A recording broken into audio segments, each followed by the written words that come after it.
Սիրելի հայրենակիցներ, այս թեմայով այս ամբիոնից խոսում եմ առաջին եւ վերջին անգամ։ Չէի մտածի, որ երբևէ կմոտենամ ու կբարձրաձայնեմ այն ամենը, ինչի մասին պետք էր լռել։ Չեմ խոսել այդ մասին 6 տարի, հիմա էլ հուզմունքը երևի թե առաջին անգամից դժվար է զսպել։ Բայց երբ որ ընդդիմության ներկայացուցիչները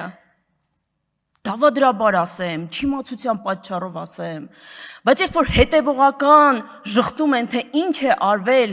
գերիների ու պահվող անձանց վերադարձի մասին, երբեմն լռելը շատ դժվար է։ Մտադիր էի նախորդող նիստերից տիկին Սյուզաննային մոտենալ, ընկերաբար խորհուրդ տալ, ասել ինչը ոնց պետք է անել, բայց այսօր այդ էմոցիաները գերակշռեցին։ Լիահույս եմ, որ գործընկերը դեռ բավարար տեղեկատվություն չունի այդ ոլորտում, եթե սխալ եմ կներեք, բայց առնվազն տիկին Գալստյանը տեղյակ է, թե ինչ է արվել, կամ ինչպես է արվել։ Եվ դուք համարձակվում եք ասել, որ ներկայիս իշխանությունը գերիների վերադարձի համար ոչինչ չի արել։ Տիկին Սյուզաննա, ասում եք, ինչ եք տեսել նախորդ գումարման ազգային ժողովում։ Գործընթացները սկսվել են 2020 թվականից։ Պատերազմի օրերին, դրան հաջորդող ընթացքում, երբ որ խորհրդարանական իմ գործընկերները բոլորը անխտիր, որոնք տարբեր բարեկամական խմբերում էին, բոլորին անխտիր օրական նամակներ, ելույթներ, ամեն ինչ արել է, բայց հերթով փորձեմ տեղավորվել եւ ասել։ Գործընթացը սկսվել է այն ժամանակ, երբ ձեր տներում դուք հանգիստ նստած էիք։ Ափսոս պարոն Մխիթարյանը գնաց, հարցրեք, ինչ կա Շիրակի մարզում եւ Գյումրիում։ Լսած կլինեք Խծաբերդի կամ Հին Թաղերի դեպքերի մասին։ Դեպքերից երևի ժամեր անց ես եւ մեր ֆրակցիայի մեկ այլ գործընկեր, որը հիմա այլ քաղաքական հայացքներ ունի, բայց ճշմարտությունը պետք է ասել, մեկնել ենք Ղարաբաղ, եղել ենք հարազատների հետ, այնտեղ օրեր շարունակ։ Գործընթացը եղել է ծանր, շատ ցավոտ։ Այդ մասին երբեք այս ամբիոնը չի օգտագործվել, երբեք չեն խոսել, որովհետև այդ մասին բարձրաձայն չեն խոսում, այդ մասին կիսաձայն չեն խոսում, այդ մասին լռում են ու գործ են անում։ Ու այդ առաքելությունը ստանձնել է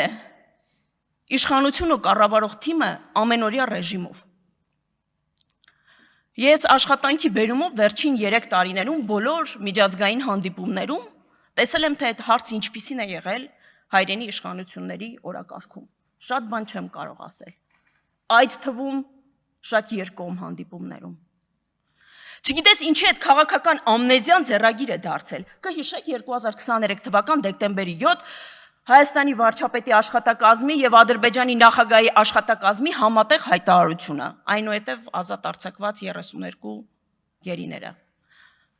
Տիկին Գալստյան, ասում եք չեմ հիշում 2 տարի առաջ էին վերադարձել գերիները, վերջինը այս տարի հունվարին է եղել։ Ես օրերը անգիր եմ հիշում։ Որովհետև հատկապես Խծաբերդի ու Հին Թաղերի վերադարձած յուրաքանչյուր անձի դիմավորել եմ ինքս օդանավակայանում։ Չեմ խոսել, կամերաների առաջ չեմ ասել, էմոցիոնալ ծանր է եղել։ Երբ որ հարազատները առաջին իմ հեռախոսով են խոսել իրենց հետ։ Դժվար է ինձ խոսել այս թեմայով, որովհետև եղել է լուր աշխատանք, երբ որ դուք պարզապես ամբիոններից ելույթ եք ունեցել, սա մարդկանց ճակատագիր է։ Գնացեք Շիրակ եւ 62 վերադարձած գերիների հարազատների հետ խոսեք ինչպես է եղել, ինչ գործընթաց է եղել։ Հիմա եկել ստեղ ամբիոններից ելույթ եք ունենում։ Կարող եմ տամ Եվրոպայի խորհրդի մարդու իրավունքների խոշտանգման հանձնաժողովի տվյալները, նամակները, գրությունները, տեսեք ինչ է կատարվել։ Այս մասին պետք չէր խոսել, բայց դուք ստիպեցիք։ Դաշնակցությունը ասում է Հայաստանի սահմանից անդին մենք միշտ գործել ենք միասնաբար։ Լուրջ եք ասում։ 2021 թվական սեպտեմբերի 27 Ստրասբուրգ։ Պատերազմից 1 տարի անց։ Հայաստանի եւ Ադրբեջանի հակամարտության մասին բանաձև ընդունվեց։ Հայաստանի պատվիրակությունից կողմ քվեարկեցին Ռուբեն Ռուբինյանը, Վլադիմիր Վարդանյանը, Նազելի Բաղդասարյանը։ Կողմ չքվեարկեցին դաշնակցական գործընկերները։ Կողմ չքվեարկեցին Ադրբեջանի պատվիրակները եւ Թուրքիայի։ Դատողությունը թողնում եմ ձեզ։ Եվ ամեն անգամ, երբ որ այս մարդկանց ողբերգությունը դուք փորձում եք կապիտալիզացնել, քաղաքական կապիտալ սարքել, դուք ընդհանրապես ժամավաճառությամբ եք զբաղվում։ մի մարդկանց ողբերգությունը բերեք այս ամբիոն ու դարձրեք ձեզ համար քաղաքական խոսույթ։ Իրապես ամոթ է։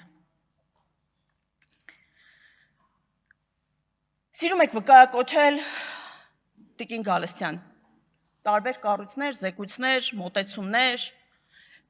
ուզում եմ ձեր կարծիքը անձնապես իմանալ, թե նախորդ տարի սեպտեմբերին, երբ ՄԻԵԴ-ը մարտի 1-ի գործով վճիռ կայացրեց,